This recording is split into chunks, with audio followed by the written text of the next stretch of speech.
He would often call very early in the morning, sometimes like 5 o'clock, and say, Craig, I've been up all night.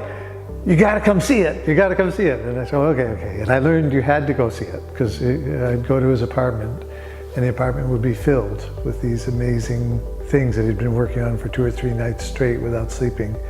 And the whole thing became a kind of sacred environment, in his mind that he had made. And I'd often see him a day later and say, Lee, by the way, I want to come over and take pictures. And he said, all gone, it's all gone. That was awful. He was actually very romantic. And one of the things that's very key to him, he had this whole background as a Russian immigrant and an obsession with the sort of Russian, the previous times, the Russian aristocracy. And he believed that he came from a Russian aristocratic family, and he wanted to connect with that, and he thought that was a sort of golden age of the Tsar and the princesses.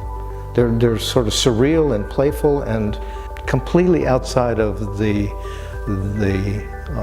torment that he seemed to be experiencing at times. I think there was a bit of struggle with being a Vietnam vet that caused him a lot of anguish, and smoking was one way of dealing with that, and that smoking also was ultimately his demise.